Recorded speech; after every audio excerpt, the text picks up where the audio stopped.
It's the Eagle Television Forum with your host, Gary Shorman. Welcome to the Forum. I'm Mike Kerner in for Gary Shorman this week. The Forum brought to you by Hayes Med. With me, Sandy Jacobs today from Heartland Community Foundation. I know a lot of people know you from a lot of things you do, and you're involved in so many things in the community. City Commission, there's other planning boards you're on, and then Heartland Community Foundation. So your schedule's busy. It is. You get old enough, you do a lot of things, and you got a lot of history. And there's a lot of things that you know about the community and a lot of things that you help out with in the community. One of those being the Heartland Community Foundation, which I know and I've helped with quite a bit too. And it's a great community foundation that a lot of people don't know about. And they're getting to know more and more about it as it grows. Can you tell us a little bit about people that are maybe out there watching? What is the Heartland Community Foundation? How long has it been around? Okay, it's very interesting that you say a lot of people don't know, because that continues.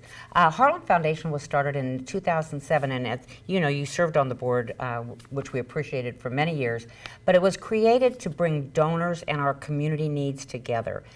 We have some great foundations in our community, the Hospital Foundation, the University Foundation. However, this is a little different. We're smaller. We cater mostly to small 501c3s in the community, and then we try to match up donors that don't know for sure what they would like to do, and we have a lot of different buckets they can work in.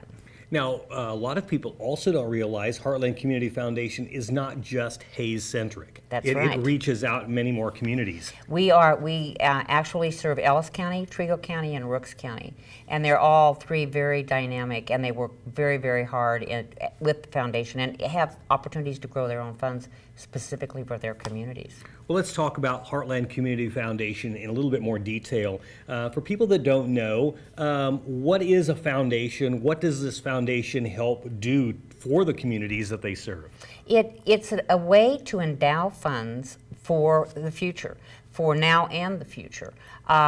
If I care a lot about Big Brothers Big Sisters is one that has an endowed fund with us, and I want to be sure that there's money for them to work in the future, I can come to Heartland Foundation and set up a fund for them, or I can contribute to their existing fund, which then they would have earnings in perpetuity, and that's how they run their organizations. People often want to put their money in a lot of different places, and it's easy if they can bring it to one foundation that has all these different buckets. And that's another thing I wanted to ask you. Why would it be better to go to the Heartland Community Foundation as opposed to maybe, like let's say Big Brothers, Big Sisters, for instance, themselves? Why would you want to do into a foundation? There really isn't a lot of difference, except that it allows you, and this is kind of a weird example, but say I loved some group in the community, and I wasn't sure things were going exactly the direction I wanted them to, but I really want to see them succeed.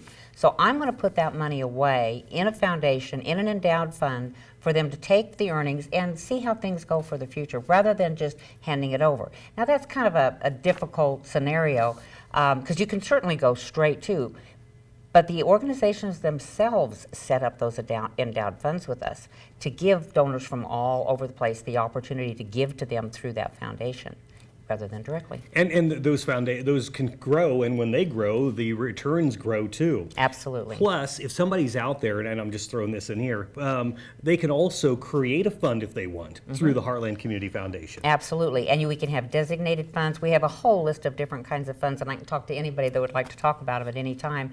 But if you have that special interest, and it's your legacy, it's what you want to leave for your community, you can absolutely come in and set up a designated fund, and we can make sure we do exactly what your wishes are. Do they do this with you personally, the client, or does the client maybe go to a financial planner and talk to them and then they come to you? They can do both ways. I talk to people directly often, but many times we'll have the conversation and I'll refer them to a financial planner.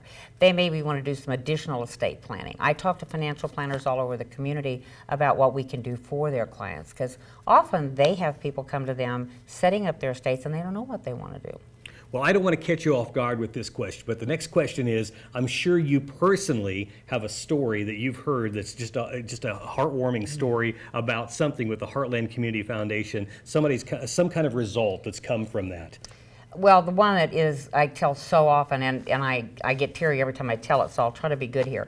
We did a grant about 3 years ago to the school district in Waukegan.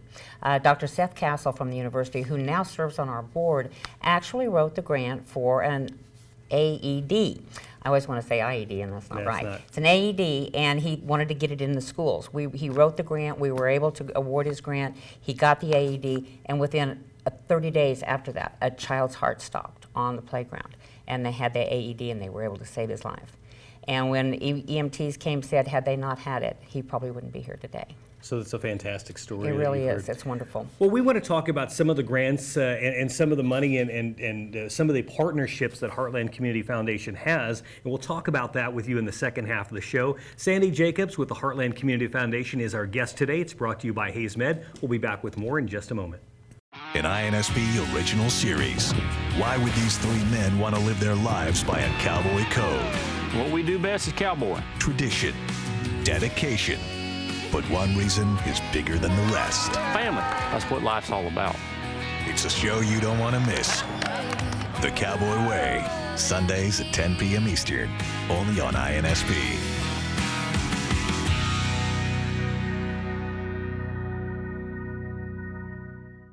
Hi, Scarlett here, and Eagle Radio of Hayes is sending me back to Branson September 9th through the 12th on a comfy Village Tours bus.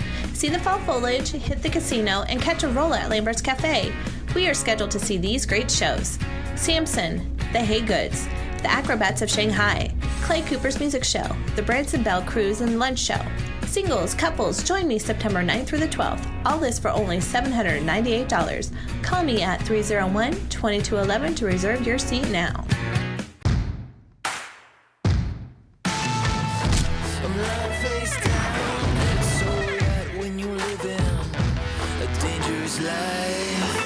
Come out to the coast, we'll get together, have a few laughs. Fire in the hole!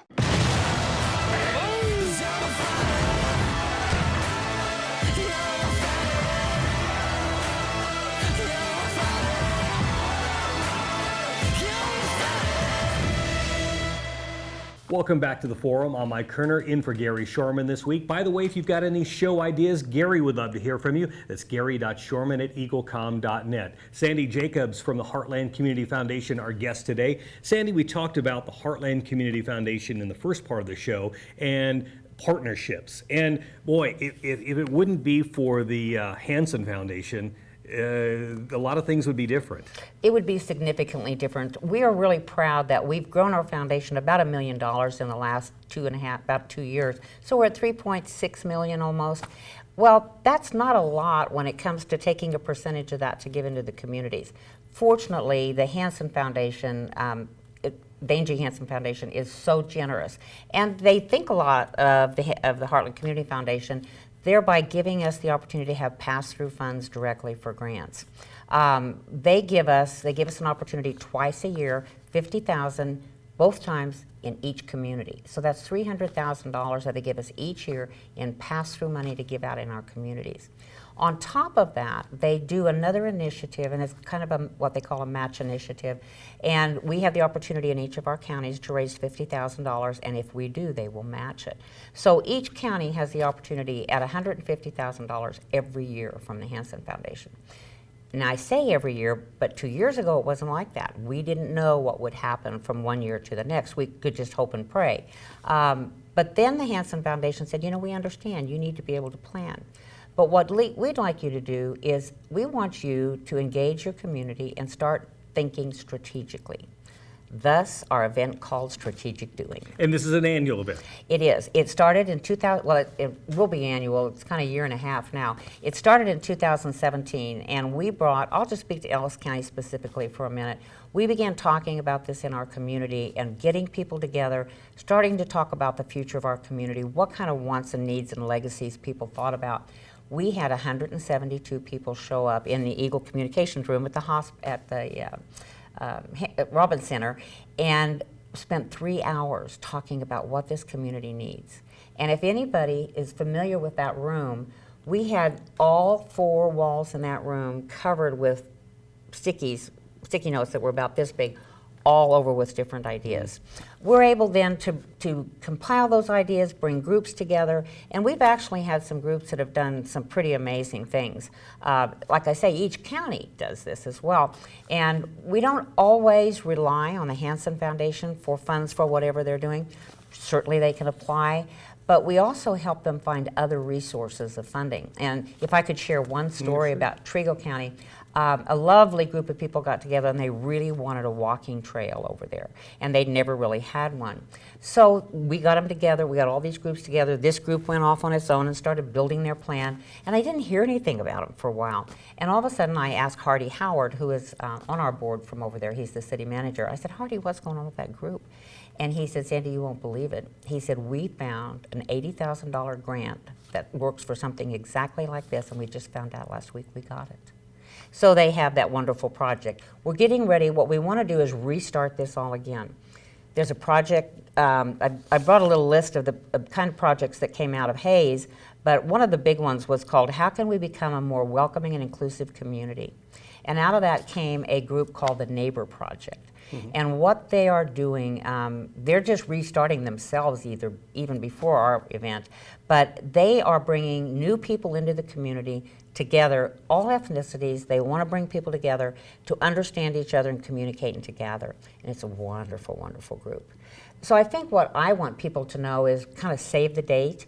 With this restart in Ellis County, it's going to be on September 9th between 6 and 9 p.m. And it will be at the Rose Garden Banquet Hall, and we'll feed you a nice meal. In Trigo County, it will be on September 11th from 6 to 9, and I will be at the Western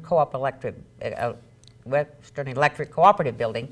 And then Rooks County is September 12th, and we'll be in Plainville at the Rooks County Health Education Center. And people will get a lot more information on it, but I just want them to get it on their calendars and start thinking about the needs they have in their communities. So who's welcome to this, and do they need to RSVP? They need to RSVP, and anyone and everyone is welcome. When we put our first group together, we had elected officials, we had heads of business, we had lots of people from the university, lots of people from the Med Center. We had students from the high school, from the DECA class, and they were fantastic. And I've been assured that the DECA group will be bringing some more this year.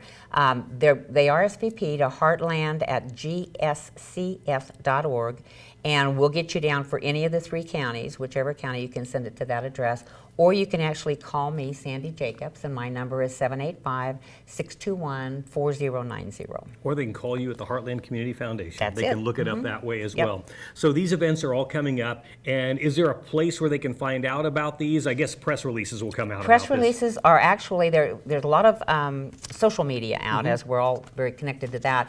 It's also on our website at heartlandcommunityfoundation.org, and there will be press releases, and then we're also going to be mailing some cards out and contacting all of our previous people through email and asking them to bring friends. So people really need to think about what they want in their communities, and you know, people talk about it all the time. I wish we had this, I wish we had this, or we could Absolutely. do this. Come to the meeting and let people know about it. There's probably other people with that same passion. Absolutely, and let's make it happen. And don't feel like you have to come as a group. If you have thoughts and ideas, I promise you there's other people that have the same. We just need to bring them together, and that's our intention. Bring the ideas together and then start from there and try to work out the money. Exactly. And Exactly. again, Heartland Community Foundation doing some great things. Anything else you want to talk about in closing that you haven't talked about? I don't think so. I just appreciate the opportunity that Eagle gives us to come and talk in the community. Eagle has been such a huge supporter of Heartland Community Foundation. We've always appreciated that. So thank you good. very much. Well, thank you for all you do in the community. Thank you. Sandy Jacobs with the Heartland Community Foundation on the forum today. I'm Mike Kerner in for Gary Shorman. Thanks for joining us. It's brought to you by Hayes Med. Ta-da! Ta-da!